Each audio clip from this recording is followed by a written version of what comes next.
Aujourd'hui, nous produisons 1 700 000 poussins semaine de moyenne. Et si nous sommes là, c'est avant tout parce que nous avons des clients qui sont là, qui nous achètent des poussins et nous mettons tout en œuvre pour satisfaire nos clients. Les formations chez nous, ils sont essentielles.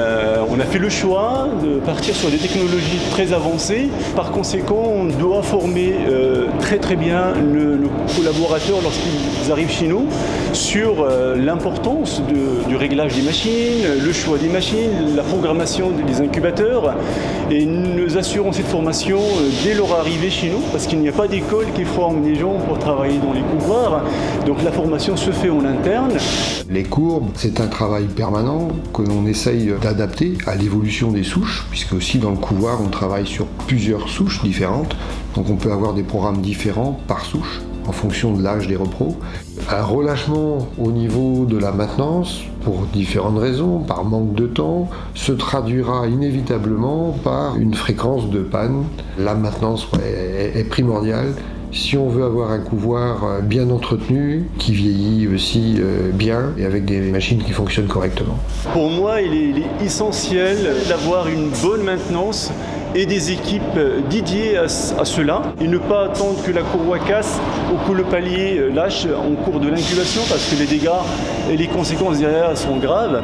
La maintenance préventive sur le coup, elle va coûter, bien sûr, elle a un coût, mais si on dit, tiens, on ne fait pas la maintenance préventive pour économiser ce petit coût-là, et attendre que la machine tombe en panne pour réparer, parfois les dégâts peuvent coûter beaucoup plus cher. Le premier point dans les bonnes pratiques d'hygiène, c'est d'abord le personnel.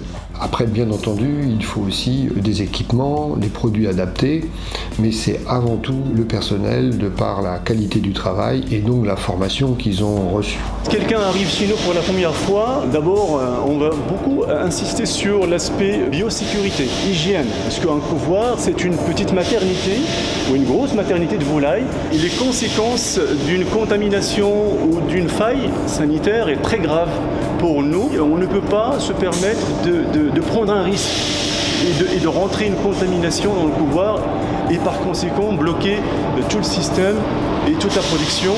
Le bien-être animal donc peut être vécu dans certains cas comme une contrainte, mais j'ai vu des éléments qui tendent à améliorer ce bien-être animal, mais qui également améliorent la qualité et la productivité. Des poussins bien traités, des poussins qui ont tout ce qu'il faut pour ne pas tomber par terre, automatiquement moins de déchets, moins de poussins éliminés, moins de poussins blessés et moins de tri. Oui, il y a automatiquement un intérêt et un lien. Si on respecte le bien-être animal, on va aussi améliorer quelque part nos éclosions et nos résultats.